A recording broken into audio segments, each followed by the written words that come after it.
Assalamualaikum warahmatullahi wabarakatuh. Halo, perkenalkan nama saya Umi Latifah. Saya mahasiswa dari angkatan 2020, jurusan Kimia kelas A dengan nomor NPM 2017011023. Di sini saya akan menjelaskan materi tentang Pancasila sebagai sistem filsafat untuk memenuhi tugas saya kepada Ibu Dayu Rika Perdana selaku dosen saya pada mata kuliah Pancasila.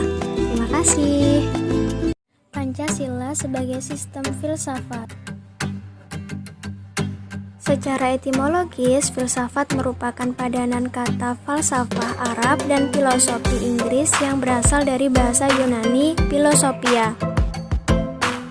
Filosofia secara harafiah berarti mencintai kebijaksanaan, mencintai hikmat, atau mencintai pengetahuan. Filsafat Pancasila mempunyai fungsi dan peranan sebagai pedoman dan pegangan dalam sikap, tingkah laku, dan perbuatan dalam kehidupan sehari-hari, dalam bermasyarakat, berbangsa, dan bernegara.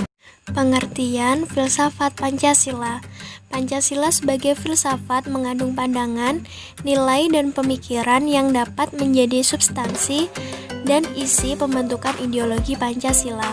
Filsafat Pancasila dapat didefinisikan secara ringkas sebagai refleksi kritis dan rasional tentang Pancasila sebagai dasar negara dan kenyataan budaya bangsa dengan tujuan untuk mendapatkan pokok-pokok pengertiannya yang mendasar dan menyeluruh.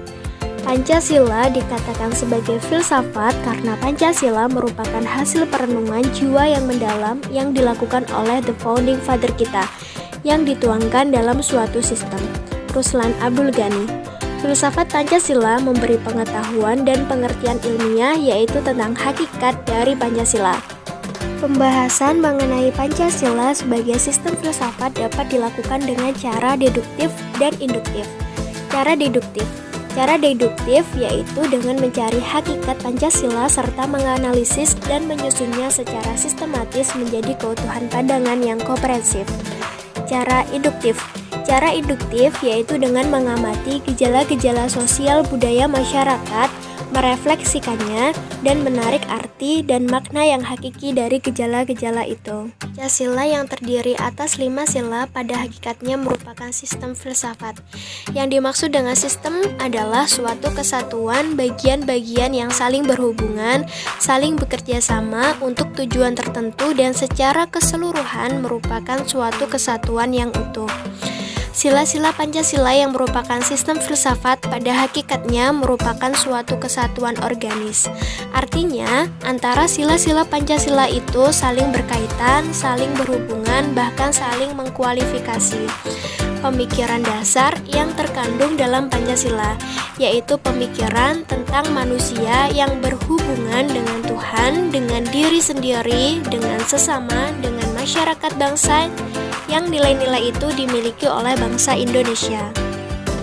Dengan demikian, Pancasila sebagai sistem filsafat memiliki ciri khas yang berbeda dengan sistem-sistem filsafat lainnya, seperti materialisme, idealisme, rasionalisme, liberalisme, komunisme, dan sebagainya.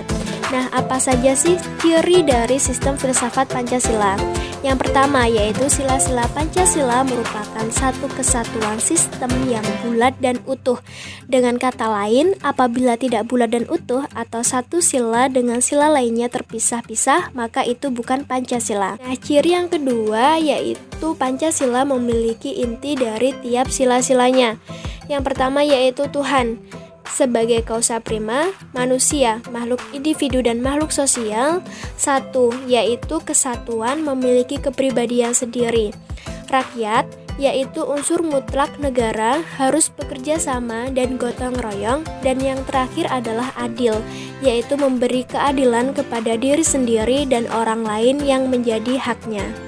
Nah, membahas Pancasila sebagai filsafat berarti mengungkapkan konsep-konsep kebenaran Pancasila yang bukan saja ditujukan pada bangsa Indonesia, melainkan juga bagi manusia pada umumnya. Wawasan filsafat meliputi bidang atau aspek penyelidik ontologi, epistemologi, dan aksiologi. Ketiga bidang tersebut dapat dianggap mencakup kesemestaan.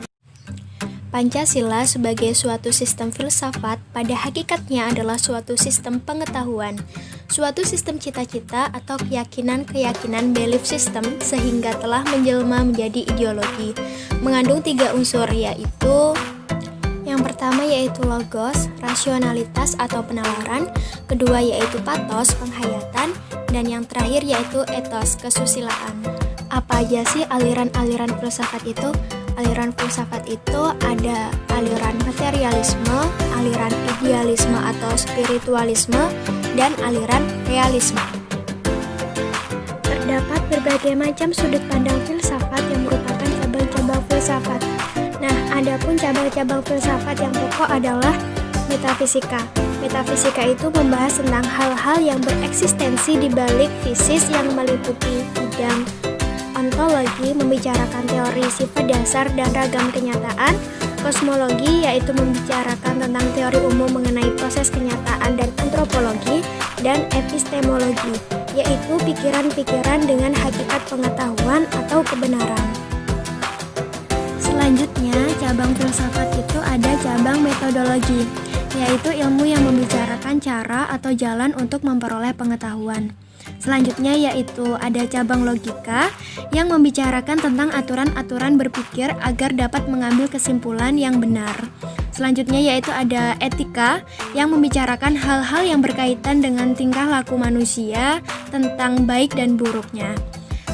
Dan yang terakhir yaitu ada cabang estetika yang membicarakan hal-hal yang berkaitan dengan hakikat keindahan atau kejelekan. Makna Pancasila pada sila pertama yang berbunyi ketuhanan yang Maha Esa yaitu percaya dan takwa kepada Tuhan yang Maha Esa sesuai dengan agama dan kepercayaannya masing-masing menurut dasar kemanusiaan yang adil dan beradab. Kemudian, hormat dan menghormati serta bekerja sama antar pemeluk agama dan penganut-penganut kepercayaan yang berbeda-beda sehingga terbina kerukunan antar sesama. Saling menghormati kebebasan menjalankan ibadah sesuai dengan agama dan kepercayaannya masing-masing. Kemudian makna yang selanjutnya yaitu tidak memaksakan suatu agama atau kepercayaannya kepada orang lain. Kemudian makna dari sila kedua yang berbunyi kemanusiaan yang adil dan beradab yaitu mengakui persamaan derajat, persamaan hak, dan persamaan kewajiban antar sesama manusia. Saling mencintai sesama manusia, mengembangkan sikap tenggang rasa, tidak semena-mena terhadap orang lain, menjunjung tinggi nilai kemanusiaan, gemar melakukan kegiatan kemanusiaan, dan berani membela kebenaran dan keadilan. Bunyi Pancasila, sila ketiga yaitu persatuan Indonesia yang mempunyai makna menjaga persatuan dan kesatuan negara, kesatuan Republik Indonesia, rela berkorban demi bangsa dan negara, cinta akan tanah air, tidak membeda-bedakan antara yang lain, berbangga sebagai bagian dari Indonesia, serta memajukan pergaulan demi persatuan dan kesatuan bangsa yang berbineka tunggal ika. Sila keempat, Pancasila berbunyi kerakyatan yang dipimpin oleh hikmat kebijaksanaan dalam permusyawaratan perwakilan yang mempunyai makna mengutamakan kepentingan negara dan masyarakat, tidak memaksakan kehendak kepada orang lain, mengutamakan budaya rembuk atau musyawarah dalam mengambil keputusan bersama, bermusyawarah sampai mencapai konsensus atau kata mufakat diliputi dengan semangat kekeluargaan. Dan yang terakhir, sila kelima berbunyi keadilan sosial bagi seluruh rakyat Indonesia yang mempunyai makna bersikap adil terhadap sesama, menghormati hak-hak orang lain, menolong sesama, menghargai orang lain, dan melakukan pekerjaan yang berguna bagi kepentingan umum dan bersama. Oke, itulah materi yang bisa saya jelaskan pada kesempatan kali ini. Saya sangat mohon maaf apabila dalam penjelasan masih banyak kekurangannya ataupun dalam tutur kata yang saya sampaikan, saya melakukan hal-hal yang kurang berkenan. Saya sangat mohon maaf yang sebesar-besarnya. Saya akhiri, wassalamualaikum warahmatullahi wabarakatuh.